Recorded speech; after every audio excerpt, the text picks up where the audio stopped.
NCERT जीव विज्ञान कक्षा 11 में आज हम माइटोकॉन्ड्रिया की स्टडी करेंगे कि माइटोकॉन्ड्रिया की संरचना किस तरह से होती है और उसके कार्य क्या क्या होते हैं, उसके बारे में हम जानेंगे।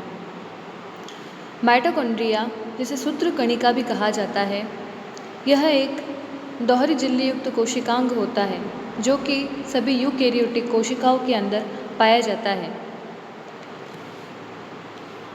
इन दोहरी झिल्ली के मध्य कुछ स्थान पाया जाता है। बाहरी झिल्ली माइटोकॉन्ड्रिया की सुरक्षा का काम करता है और उसकी आकृति को निश्चित बना के रखता है। माइटोकॉन्ड्रिया की भीतरी झिल्ली में अंदर की ओर कुछ पदार्थ उपस्थित होता है। और क्या विशेषता होती है? तो माइटोकॉन्ड्रिया की भीतरी झिल्ली अंदर की ओर मुड़ करके कुछ इस तरह की अंगुली नुमा संरचनाओं का निर्माण करती है। इन संरचनाओं को क्रिस्टी कहा जाता है। भीतरी झिल्ली के अंदर की ओर जितना पदार्थ भरा होता है अवकाश के अंदर, उसे मैट्रिक्स या अधात्री कहा जाता है। इस मैट्रिक्स और अधात्री में राइबोसोम, आरएनए व डीएनए के अणु पाए जाते हैं। राइबोसोम माइटोकॉन्ड्रिया में 70S प्रकार का पाया जाता है और जो डीएनए होता है वो भी वृत्ताकार डीएनए उपस्थित होता है।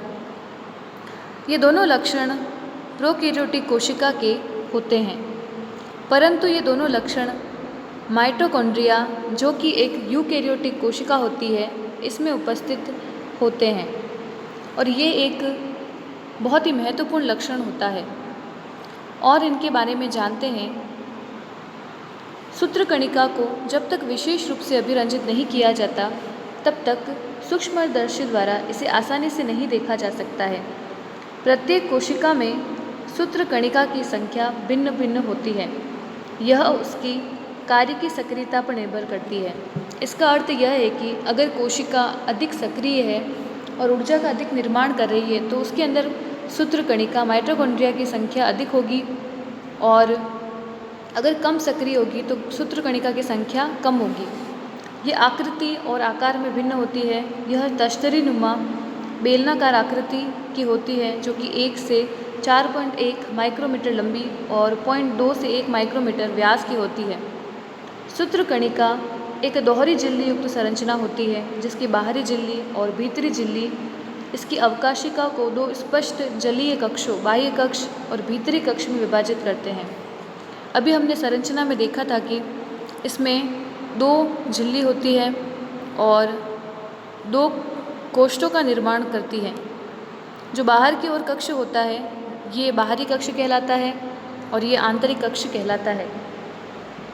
भीतरी कक्ष जो घने और समांगी पदार्थ से भरा होता है अधात्री मैट्रिक्स कहते हैं। ये अंदर की ओर जो पदार्थ भरा हुआ रहता है यह अधात्री कहलाता है। बाह्य कला सूत्रकणिका की बाह्य सतत सीमा बनाती है। इसकी अंतः झिल्ली कई अधात्री की तरफ अंतर्वलन बनाती है जिसे क्रिस्टी कहते हैं। ये आंतरिक झिल्ली जो होती है वह अंदर की ओर कुछ मुड़ी हुई संरचना का निर्माण करता है और ये संरचना क्रिस्टी कहलाती है। क्रिस्टी इसके क्षेत्रफल को बढ़ाते हैं। इसकी दोनों झिल्लियों में इनसे संबंधित विशेष एंजाइम मिलते हैं। इन क्रिस्टी पर विशेष प्रकार के एंजाइम पाए जाते हैं जो सूत्रकणिका के कार्य से संबंधित होते हैं। सूत्रकणिका का वायवीय श्वसन से संबंध होता है।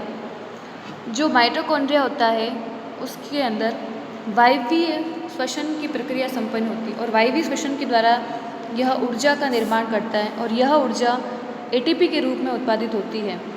इस कारण से सूत्रकणिका को कोशिका का शक्तिगृह भी कहा जाता है।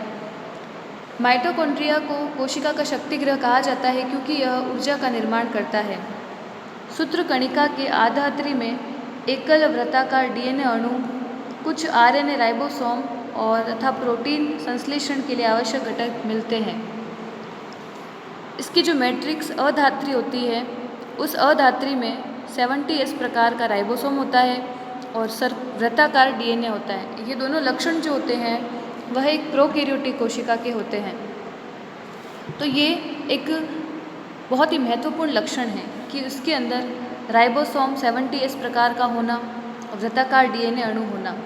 वृत्ताकार DNA उपस्थित होने से माइटोकॉन्ड्रिया में स्वायत्तता का गुण पाया जाता है कि अपना विभाजन करके स्वयं निर्माण करने की क्षमता इसके अंदर पाई जाती है। तो इस तरह से हमने माइटोकॉन्ड्रिया की संरचना का अध्ययन किया।